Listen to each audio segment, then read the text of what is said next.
Hi உறவுகளே, வணக்கம். இன்றைக்கி நாம் எங்கே போகிறோன்னா, பாண்டிச்சேரி பக்கத்தில் உள்ள விழுப்புரம் டிஸ்ட்ரிக்டில் மயிலம்னு ஒரு ஊர் இருக்குது. அங்கே முருகன் கோயில் எல்லாருக்கும் தெரிஞ்சிருக்குன்னு நினைக்கிறேன். உலக பிரசித்தி பெற்ற கோயில் மயிலம் முருகன் கோயிலுக்கு தான் இப்போ நாம் போகிறோம். என்ன ஸ்பெஷல்னு யோசிக்கிறீங்களா? இன்றைக்கி என்னுடைய திருமண நாள் நவம்பர் 2ஆம் தேதி. ஸோ இன்றைக்கி நாங்கள் குடும்பத்தோடு எல்லோரும் சேர்ந்து காலையிலே கிளம்பி முருகன் கோயிலுக்கு வந்துட்டோம். வாங்க கோயிலுக்குள்ளார போகலாம். ஆனால் இந்த வீடியோவில் ஒரு ட்விஸ்ட் ஒன்று இருக்குங்க, கண்டினியூவாக பாருங்கள். அது என்ன நடந்துச்சுன்னு. மனுஷ வாழ்க்கையில் அடுத்த நிமிஷம் என்ன நடக்கும்னு யாருக்குமே தெரியாதுங்க. ஸோ நான் கோயிலுக்கு கிளம்பி வரக்குள்ள நானும் ஹாப்பியாக தான் கிளம்பி வந்தேன். ஆனால் நடந்தது என்னன்னாக்கா, நான் அழுதுட்டு வெளில வர மாதிரியான ஒரு சுச்சுவேஷன் ஆகிடுச்சு. அது என்னன்னு பார்க்கலாம், வீடியோக்குள்ளே வாங்க.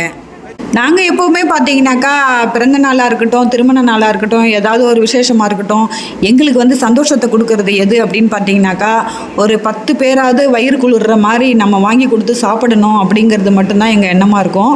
கோயிலுக்கு போயிட்டு நம்ம அந்த ஒரு விஷயத்தை செஞ்சாலே அந்த நாள் நம்மளை அதை கொண்டாடினதுக்கான ஒரு சந்தோஷத்தை கொடுக்கும். ஸோ அப்படி தான் நாங்கள் எப்போதுமே கொண்டாடுறது. ஸோ காலையில் கோயிலுக்கு வந்திருக்கிறோம். நல்ல எண்ணங்களோடையும் நல்ல மனசோடையும் தான் நாங்கள் கோயிலுக்கு வந்தோம். முருகன் கோயிலில் இவங்க தாங்க ரொம்ப ஃபேமஸ். இந்த அனுமார் எல்லாருமே சேவிச்சுக்கோங்க. ஏன்னா இவங்களை பார்க்காத அந்த கோயிலுக்கு யாருமே போக முடியாது. அந்த அளவுக்கு இவங்க ரொம்பவே ஃபேமஸ்ஸு. எந்த ஒரு கோயில்லையுமே பார்த்தீங்கன்னா மொபைல் ஃபோனு கேமரா யூஸ் பண்ணக்கூடாது அப்படின்னு அங்கங்கே எழுதி கூட போட்டிருப்பாங்க. ஸோ பிரகாரத்தில் எடுக்கலாம், அது தப்பு இல்லை. ஆனால் கருவறையை சாமியை படம் பிடிச்சு போடக்கூடாது அப்படின்னு சொல்லிட்டு ஒரு ஐதீகமாகவும் சொல்லப்படுது. பட் அந்த விஷயங்கள்லாம் எனக்கும் தெரியும். அதனால நான் கோயிலுக்குள்ளார நான் மொபைல் ஃபோனை யூஸ் பண்ணலை. அதாவது கருவறை கிட்ட அவுட் சைடில் தான் நான் யூஸ் பண்ணேன். யூஸ் பண்ணாலும் இதை எங்கே இருந்தும் நோட் பண்ணியிருக்காங்க போல இருக்கு யாரோ.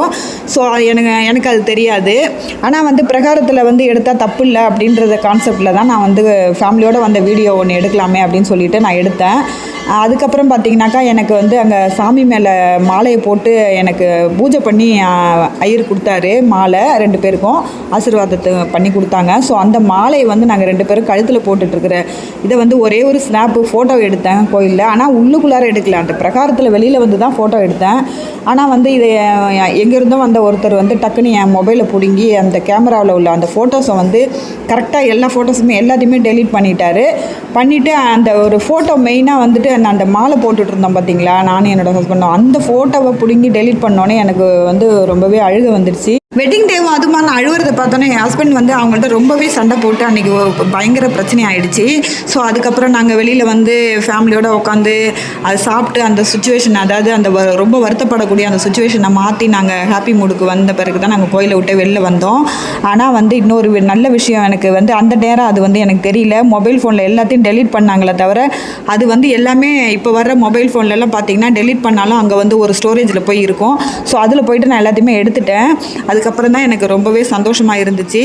ஸோ இந்த ஆப்ஷனை கண்டுபிடிச்ச அந்த மொபைல்காரனுக்கு தான் நன்றி சொல்லணும் அப்படின்ற மாதிரி நாங்கள் மனசுக்குள்ளே நினச்சிக்கிட்டு. ஆனால் அந்த டெலீட் பண்ண அந்த டைம் பார்த்திங்கனாக்கா, உண்மையாகவே எதையுமே நம்ம யோசிக்க முடியல. ஒரு நல்ல நாள் அதுமா ஒரு சேர்ந்து மாலை போட்டு எடுத்த ஃபோட்டோவை டெலீட் பண்ணிட்டாங்களே, அது சென்டிமெண்ட்டாக ஃபீல் பண்ணி நான் அழுதேன்.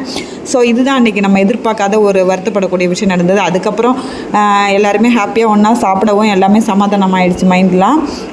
ஏன்னா கோயிலுக்கு போயிட்டு சென்டிமெண்ட்டாக நம்ம சந்தோஷமாக வீட்டுக்கு வந்தால் தானே நல்லாயிருக்கும் நாளுங்கிழமையுமா. ஸோ அதுதான். உங்களுக்கு இந்த மாதிரி ஏதாவது அனுபவம் இருந்தால் கமெண்ட்ஸில் சொல்லுங்கள்.